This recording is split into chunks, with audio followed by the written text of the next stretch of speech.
Now, my grandfather served in World War I, and he actually went to France, and he took care of the mules that pulled the caissons in the war. That's what he did. What's a caisson? A caisson pulls the cannons. Yeah. It's like the cannon Puller. Yeah, with the big wheels and the bar and stuff. Yeah, so that's what he did. Fortunately, he wasn't killed. He never talked about it, and I'm sure it was horrible, but I never thought to ask him really about the war and what it was like for him, but it was something that was just never talked about.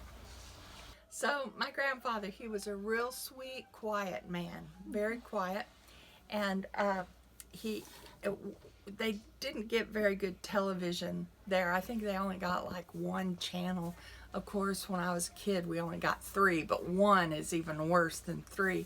And so, but he loved to watch Wild Kingdom on a Saturday evening.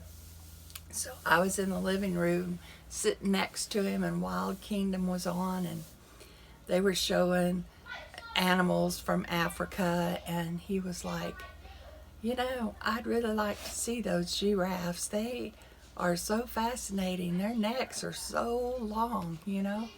And I just thought that is so interesting that he really enjoys seeing all these unique animals. I guess he'd never been to a zoo. I don't even know if they had a zoo anywhere near where he lived, but in the backwoods of Louisiana. Yeah, you know, and even the big cities that were close to him, I don't know.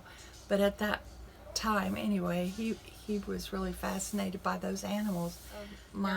All of their lives, they worked very hard together to make money, to improve, to provide for their kids. And my grandfather and my father also worked for the Army, cutting railroad ties, because they had a pine forest and they cut railroad ties for the Army. Everybody, all the way back as far as I can find, was Baptist. And so that was, Grandpa just kept being a Baptist. He didn't say anything. And I never heard him say religious anything. too, wasn't he? He was, but he was a very quiet, reserved man. You had to ask him questions to get him to talk. Otherwise, he didn't talk much. One time we were there and he was going to give us a ride on the sled. He had hooked it up to, I think it was the mule, and all his grandkids piled on the back of the sled, and it was just a piece of wood on runners that would pull across the ground. And my cousin Debbie fell off the back into chicken poo. That was the first thing that happened that day. And then later she got some entrails, so that's why I'm thinking, yeah, he was still slaughtering his pigs, although I didn't ever see that.